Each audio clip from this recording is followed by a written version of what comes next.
All right, howdy folks. Welcome to the Professor Carbon YouTube channel. And in this video, what we're going to do is talk through some relative rates of hydrolysis for a bunch of carbonyl containing functional groups. So if we zoom in, the first one here has to do with a pair of phenolic acetates. And like all of these videos, what I encourage you to do is to actually take a few minutes and to try to solve through these following rate hydrolysis questions all on your own before simply listening to the answer I'll provide. Again, if you'd like access to these PDFs, you can subscribe to us on the Patreon page and access them both before and after they're filled out. So please do pause the video right now and work through this on your own. All right, hopefully if you're coming back, what you have here is a opportunity to kind of get a little bit deeper understanding for a couple of these. Now, these are 50-50 odds questions, so the probability is good. You'll select a few correctly. Really, the important thing, though, is being able to identify the follow-up rationale of why. And so if I look at, these pairs, what I encourage you to do is define the similarity and then the dissimilarity, and then try to correlate that dissimilarity back to some feature of reactivity, and then try to qualify that reactivity as either being better or worse for a hydrolysis reaction. All right, so the first one here is we have a pair of esters, and when we talk about a hydrolysis reaction, we're going to be talking about hydroxide coming in to make a OR, OH, O minus intermediate, and then have this collapse down to kick off that OR group. And so another way of asking this is which one of these is going to be the better leaving group from this tetrahedral intermediate. And for these kinds of questions, what I really love is if you can play the game, where are my electrons? So go ahead and say it with me, where are my electrons? And the true answer there is we have no idea, but they're going really fast. All right, bad joke. So here, what we can do is draw some resonance structures, and this oxygen lone pair in your average ester can go up into the carbonyl, and so that we know we have this kind of general resonance structure for your average ester. For these, we have an extra arene here, and so if we just use the other one here, we can imagine also pushing these electrons into that benzene ring and really delocalizing them around the ring. Now, and I'm just going to draw these for the resultant anion because I think it's a little bit easier to see.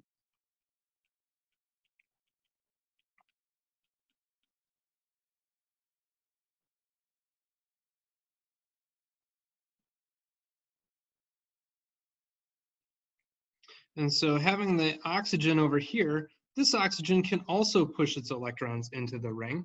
And because it's trying to push its electrons into the ring, and at the same time this oxygen is trying to push its electrons into the ring, you have both oxygens trying to push their electrons into that ring. And so having the electron donating ability of this methoxy is going to force this oxygen to own more of its own lone pair, if you will. The other oxygen here, on the other hand, has a very strong withdrawing group on the other side. And so if I draw these out, I can move these electrons all the way over up into this nitrogen with one resonance arrow.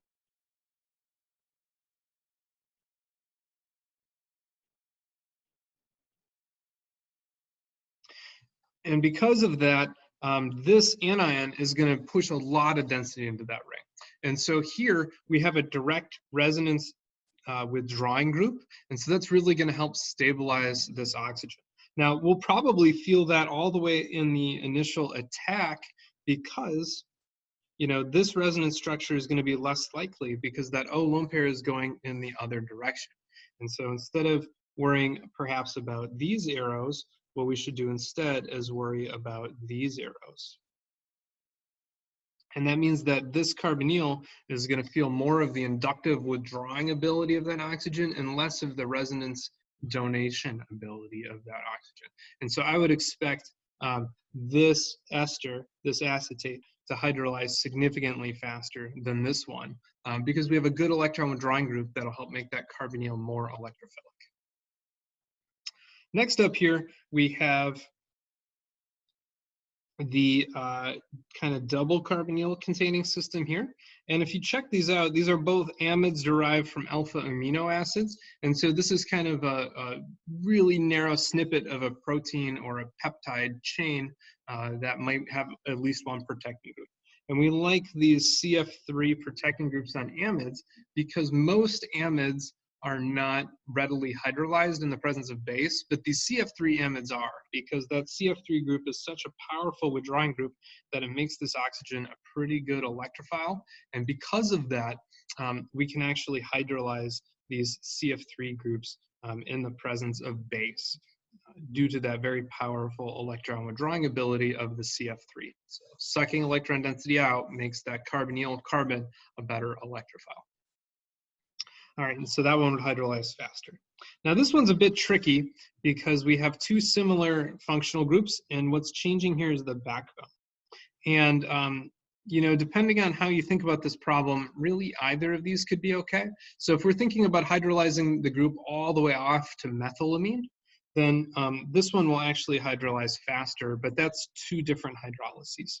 If we're thinking about the first hydrolysis, then this one will actually hydrolyze faster because it's easier to break that initial group. And so there's another complicating factor here, and that is that both of these are pretty good electrophilic positions. And so for those of you that are familiar with conjugate addition, often this group is tagged to a molecule, and you can end up with a nucleophile adding across that bond, either from the top side or the bottom side. So this thing can flip over, if you will. And so that nucleophilic addition can slow down the attack on the carbonyl by having an additional mechanism for a capture of the incoming nucleophile. The other thing is that double bond is cis, and so it's going to force these two groups together, and it's going to be coplanar. And so because of that, it's really hard to get those two groups that are forced to be cis away from each other. And so that's a problem for the first hydrolysis to open this thing up.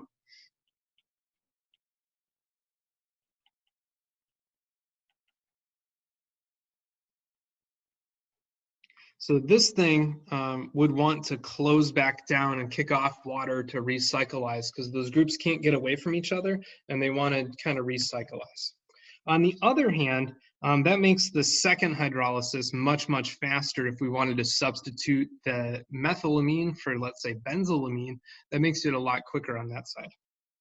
This one, once it opens up, there's nothing that keeps it from becoming acyclic.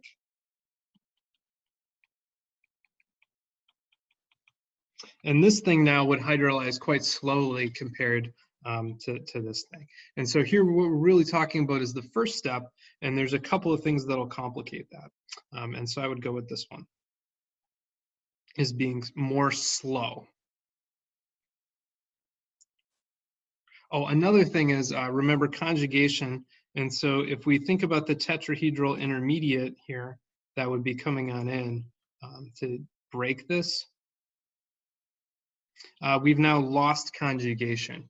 And so by going from the most, and conjugation is stabilizing an energy. And so if we're going to lose that energy, we have to put more energy in to get to the transition state. And so again, this one should be slower, faster. For the first hydrolysis, the second hydrolysis is opposite.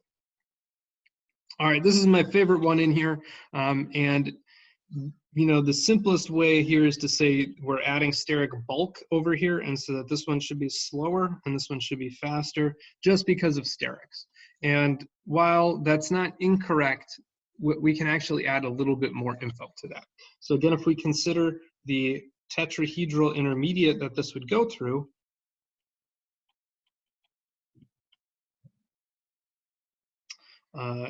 for the second one versus the first one, what we can recognize is that there's syn-pentane interactions. So 1, 2, 3, 4, 5, and then 1, 2, 3, 1, 2, 3, 4, 5. And those syn-pentane interactions are going to be really critical into the destabilizing the transition state. Now, syn-pentane interactions aren't necessarily something that we explicitly call out in the organic or 1, organic 2 course, but there's something that you're familiar with nevertheless. And so if I have an H here and an H here, these H's are actually in the syn-pentane interaction here in the backbone. So if you count from these, you have 1, 2, 3, 4, 5, and that makes up our syn-pentane backbone in that chair. So the coaxial that we learned was really bad when talking about chair flips are exactly the same phenomena that makes this really bad in that tetrahedral oxidation state. Now it turns out this particular acid or ester is a little bit on the pricey side, but we can actually take advantage of this with a 1-carbon simpler molecule with isobutyric instead. And the way that this is actually exploited is to make amides or esters in a selective way. And so if we take these with our generic carboxylic acid, and I'm going to put R star here, and anytime I put a star next to something, what I mean is that's the valuable or the expensive part. And of course, a carboxylic acid and a acid chloride can give off HCl to make the anhydride. And in this case, we have what we call a mixed anhydride, because the two groups are not the same. And we know anhydrides are great ways to make acids or amides and esters. And so I'm just going to put here nucleophile for that.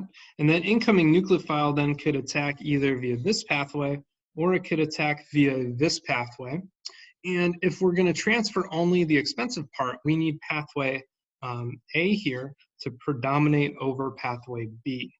And because this is a nice cheap acid chloride, that lets us make this mixed anhydride in a very efficient way. And then when this nucleophile comes in, if it's going to attack pathway B,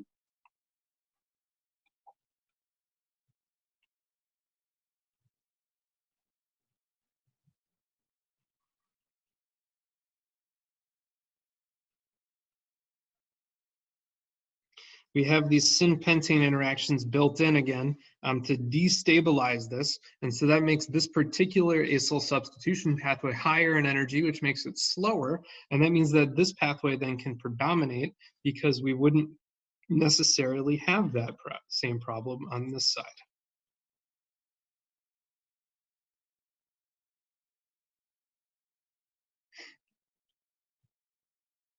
And so then we can selectively get our nucleophile, our star side, instead of the nucleophile up top. And so it's kind of a cool trick that people have learned to take advantage of this concept. And this pathway is actually used quite a bit. And so it's a good trick to be aware of for those of you that might end up being practicing synthetic chemists. All right, so thank you for following the YouTube channel. Please do subscribe if you haven't already. Tell a friend, follow us on social media, give us a big thumbs up or leave us a comment in the section below. Thank you for watching.